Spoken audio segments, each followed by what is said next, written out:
janë hakeruar dosjet e prokurisë posaçme ku janë marrë disa prej tyre, ose më saktë informacione prej tyre. Kush mendoni se fshihet pas këtij akti të rëndë? Njerë të ndajmë procesin hakerim me procesin dorëzim të këtyre dosjeve dhe nxjerrje nga shqiptarët e tyre nga prej personave që i disponojnë. Nuk ka hakerim aty, zotëri. Dhe mos gënjeni shqiptarët që të thoni janë hakeruar. Të mos gënjej Fatmir Xhafa që thotë janë hakeruar dosjet. Nuk ka hakerim. Mos e përdori fjalën hakerim e dikush bëhet nga një person ose nga disa persona për një çështje madhore të një shteti të madh, nuk bëhet fjalë për dosjet e SPAK-ut të Shqipërisë, se shturp kush dëgjon.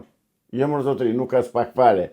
Ka vetëm vjedhje të dokumentave, ka rrjedhje të informacioneve nga SPAK-u tek personat që janë në pushtet dhe që të gjitha i kanë dorë pushteti.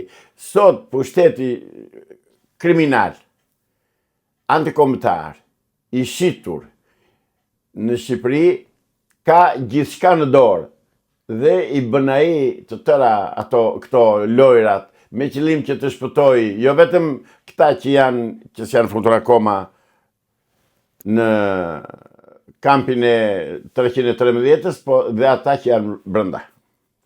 Avokat, po si shpjegoj që një prokuror kaq sofistikuar sa po themi ka çuar pas hekurave disa prej zyrtarëve më të lartë ka mundur ose persona të tjerë kanë mundur që t'i futen brenda saj dhe të marrin dosje sipas teje? Është të thënë, s'kanë mundur këta të vënë nga jashtë, të vënë brenda në prokurori, në SPAK, sepse nuk hyndot kurkush. Atë nuk hyndot njeri. Jo më jo, ata që janë brenda në SPAK i kanë nxjerrua kanë dhënë këtyre. Po kush është spioni? Po ta dinim do të ta thoshe, se unë ti e di që nuk përtoj. Po spionin ta gjej vetë, ta gjej shteti. Ta gjejnë ata që kanë krijuar SPAK-un, po ju drejtojmë atyre që e krijuan SPAK-un, që e ngritën. SPAK-u dhe Byron Kombëtare të Hetimit. Detyrojeni njerëz tuaj të thonë kush e kanë nxjerrë sekretin nga zyrat e tyre. Se ai sekret ka dal nga zyrat e SPAK-ut, nuk ka dal nga rruga. Nuk vajti njeri në zyrat e SPAK-ut të marrë sekretin atyre, se ishte pamundur, nuk ndodh. Nuk mund të ndodh. Thjesht u a kanë dhënë vetë. Kush u a ka dhënë, si u a ka dhënë, sa është paguar që kanë nxjerrë atë sekret, që kanë nxjerrë ato dokumenta e din ata. Ore, këta në mafia në pushtet, po e kemi thënë për të 100 herë. Është mafia në pushtet dhe është fatkeqësi. Të ishte pushteti, kishte dorë pushteti, te mafia ishte i zgjidhur problemi. Po tani mafia ka kapluar shtetin dhe është e pamundur që shteti të funksionojë si shtet. Thjesht Shqipëria funksionon si mafie. Avokat, me gjitha këto të zeza që thoni, a kemi shpresa që një ditë të bëhen arrestimet e duara dhe të shpëtojmë nga mafia sipas teje? Shpresoj tek ato që janë thënë dhe që janë deklaruar dhe që deklarohen ditë për ditë në orën 6 që të bëhen arrestimet. Janë në pritje. Është thënë që deri në datën 15 do bëhen arrestimet, deri tani s'po lëviz as një fije bari. Shpresoj, s'kam gjë tjetër në dorë se të shpresoj, ç'a mund të bëj tjetër? Ç'a do bëni pas datës 15 nëse s'do ketë arrestime? Ku ti thua çfarë do bëni? Ju. Unë jam qytetar si ti, çdo bësh ti do bëj dhe unë. Do shpresosh akoma që do ketë arrestime? Nuk e di. Besimi më ka rënë. Shpresa vdes e fundit. Shoh që deri tani s'ka as televizje, jam në pritje.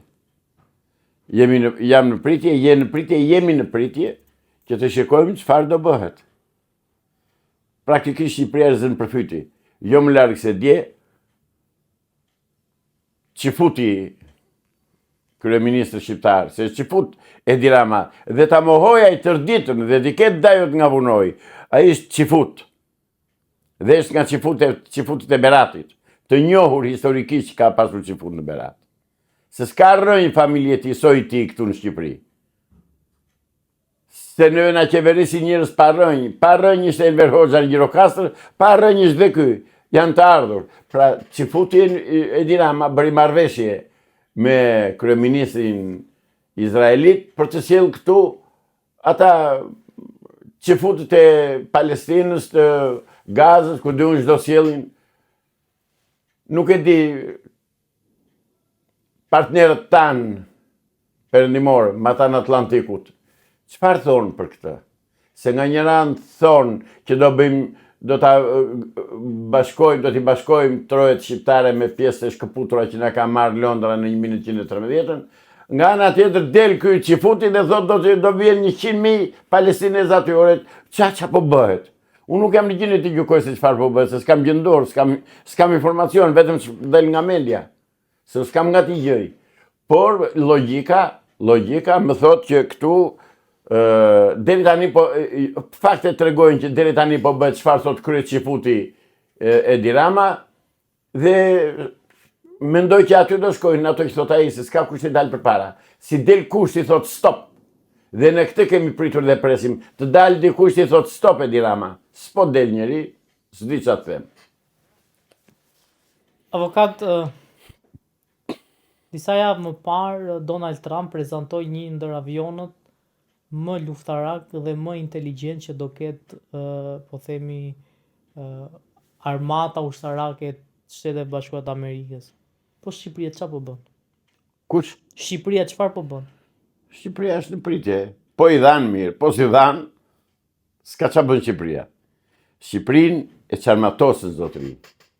E qarmatosi Bashkimi Evropian që në 92-shin. Nëpërmjet tradhtarëve që kemi pasur në krye të qeverisë, që nga Berisha, Nanua, Rama, Meta, Rama tani prap, ne jemi të tradhtuar. Dash Zoti të vërë dorë dhe të nxis Amerikanët të marrën në dorë sa më shpejt situatën, sepse situata po shket për ditë më keq. Ditë për ditë po ikin njerëz, ditë për ditë po ikin rinia, ditë për ditë po varfërohet vendi, ditë për ditë po vidhemi dhe po sakatohemi dhe jemi në mëshirë të fatit. Unë nuk shoh dritë në tunel lidhur me armatimin e Shqipërisë. Ne na mbyllën shkollën e aviacionit. Ne nuk ndjelim dot më pilot. Kjo që një nga tradhtitë e mëdha që janë bërë Shqipërisë. Që u mbyll shkolla e aviacionit. U hoqën avionët supersonik MiG-17, 19 dhe 21 i fundit. MiG-21 janë shumë shtete që e kanë përdorim. Ne e çuam e futëm në tunel. Mbyllëm shkollën e aviacionit, mbyllëm shkollën e marinës.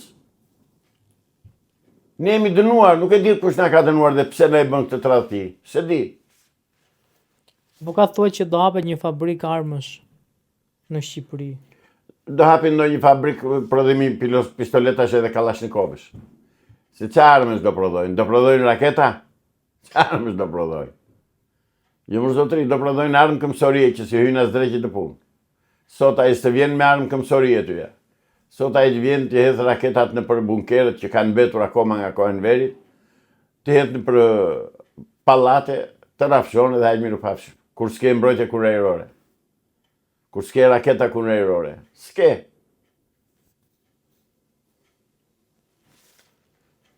Dy ditë më parë u mor vesh lajmi që aktoria e njohur shqiptare Tinka Kurti jeton në azil. Si e keni pritur këtë lajm? Me shumë dhimbje. Tinka nuk ishte ndonjë grua e bezdisur, ose nuk ishte ndonjë sëmundje të bezdisur që ta çojë në azil, se s'buante nga mënte kokës, se aq e freskët deri në fund. Tani është një problem i brendshëm i familjes saj, djalit saj dhe njerëzve të saj, dhe nuk kam asnjë të drejtë që ta paragjykoj ose ta gjykoj. Keq më erdhi që pas ka qenë në azil, se nuk ishte Tinka Kurti për të çuar në azil. Tinka ishte një aktore perle e teatrit shqiptar. Ishte një nga ikonat e teatrit shqiptar. Se për të vërtetës ne kemi pasur aktorë të nivelit botëror. Jo më shumë se sa deklarata që bën dy regjisorët grek për filmin shqiptaro-grek Mirupafshim, të cilët deklaruan dhe thanë ne jemi surprizuar tmerrsisht nga niveli dhe nga cilësitë artistike të aktorëve shqiptar. Dhe aty thot mësuam që aktorët shqiptar pas kanë bërë dhe pas kanë vazhduar brezat, me mësimet e aktorit të madh rus Stanislavski. Se në këto si dinim. Pra, Tinka Kurti nuk e meritonte të shkonte në azil. Megjithatë është punë e tyre, nuk kam të drejtë jap asnjë lloj mendimi. Thjesht më vjen keq. Avokata, mund të kishte bërë shteti më shumë për Tinkën dhe ajo tani të ishte diku tjetër dhe jo në azil siç është tani? Jo, shteti bën më shumë që të nxjerrë hajdutët edhe trafikantët e drogës jashtë shtetit për të shpëtuar drejtësisë shqiptare, po e bëj për aktorat. Ai u prishi, po ky çifuti prishi aktorën, po e keni parë që ka bërë një pallat atje në formë që ka dhënë fytyrën e tij? A e keni parë? Te 15 kaçi. Ore, ky bën çdo qefi, mos ka kush i thotë çfarë po bën. Ky bën çfarë do qefi. Këtu ne jetojmë në qeverish një repart ushtarak më i egër se sa Gestapo naziste. Këta kështu janë, të gjithë. Urdhë bëri busin me uniformën e Skënderbeut dhe vuri turit e tij atje. Vuri hundën e tij si Patërgjane atje. Këtë bëri Edi Rama. E pa çfarë dërgoi në Itali. Që u kënaqe, u mrekullua ajo Spiro Palia. Nga monumenti i Skënderbeut të saj, ai që Skënderbeu i saj. Deri aty ka arritur ai, sa përçudnon dhe fyen dhe fytyrën e Skënderbeut.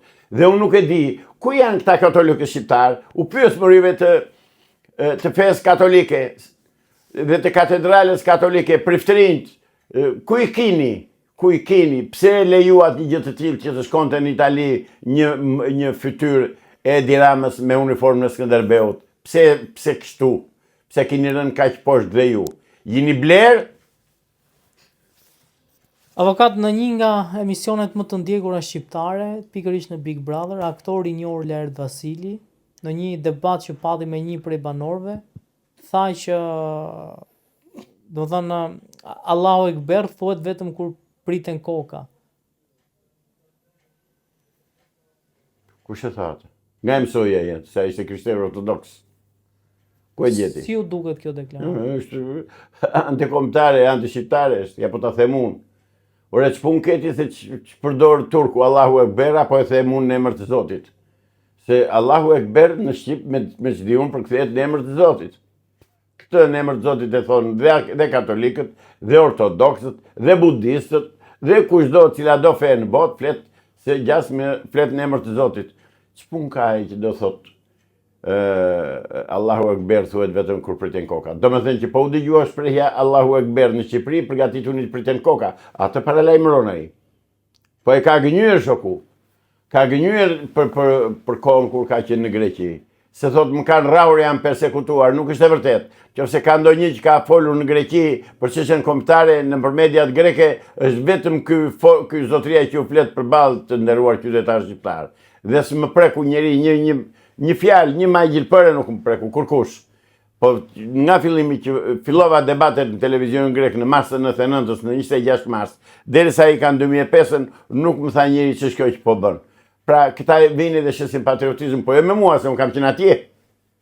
Unë kam qenë në Greqi, s'kem dëgjuar ndonjëherë që ta kishte rrahur njeri atë Lert Vasili, sepse se llogariste njeri për të gjallë. Lerti këtu mori hovë dhe famë.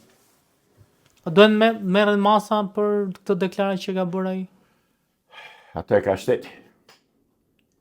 Atë ka shteti, se kam unë.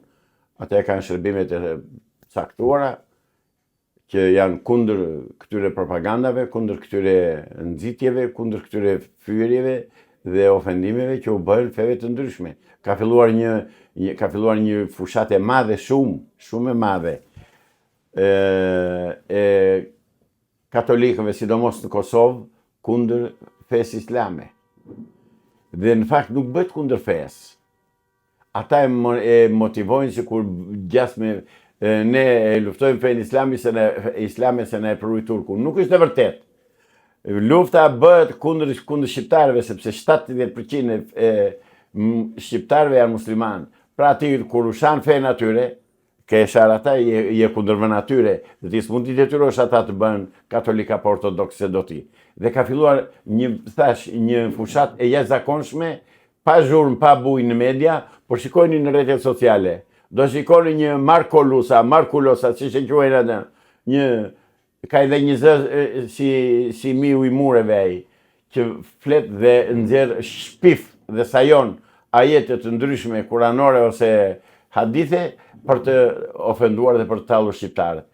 Gjën shtres dhe ashtu hapësirë në Kosovë, sepse ka mbështetjen e serbëve, ka mbështetjen e grekëve, po pa dyshim që ka dhe mbështetjen e Vatikanit, dhe janë vërsulur shqiptarëve duke goditur atje ku ata aktualisht nuk mbrojnë dot. Se nuk ka kush t'i mbrojë për fenë e tyre. Feja islame s'ka një kryetar. Ata kanë nga një kryetar, qoftë ai ortodoksi e ka në Konstantinopol, qoftë ky tjetri e ka në Vatikan, shqiptarët s'kan njeri kush t'i mbrojë. Dhe lufta bëhet thellësisht kundër shqiptarëve dhe kundër kombi shqiptar. Nuk bëhet as kundër turkut, se si kërcet turkut se ka legend që lehin këtu në Shqipëri kundër fesë islame, apo kundër arabisë, fare hiç absolutisht. Thjesht lufta bëhet kundër shqiptarëve. Po cili është qëllimi? Asgjësimi dhe reduktimi i popullit e kombësisë shqiptare në trojet e veta. Që popullimi i Shqipërisë të ikin, atë thonë, të ikin vend Turqi, thonë muslimanët. Atë që bën në 1922 grekët në bashkëpunim me Serbinë që i çuan në Turqi dhe sollën nga Turqia ata pondet e Greqisë, atë bëjnë. Popullimin e Shqipërisë. Kemi kohë që presim të bën arrestimet, se do t'i shkoj prapë kësaj teme. Kemi kohë që presim të bën arrestimet, kemi kohë që na është thënë që do bëhet bashkimi i trojeve të grabitura në 1913 nga Londra, do me thënë bashkimi i Plavë Gucis, në Maltëzi, i Kosovës, i Medvej Bujanov si e ka edhe Preshevës, edhe Çamërin dhe pjesën e shqiptarëve të Maqedonisë. Ne këto i presim, na pëlqejnë, na mendojmë që dikush e ka marrë në dorë këtë punë dhe unë kam besim që do bëhet, po që vonohet nuk e di pse. Ja dhe faktor tjerë ndërkombëtar që unë nuk i kam në dorë, nuk i di dhe nuk kam si t'i di, se ndryshe do ishte bërë me kohë. Avokat, shumë faleminderit. Ju lutem.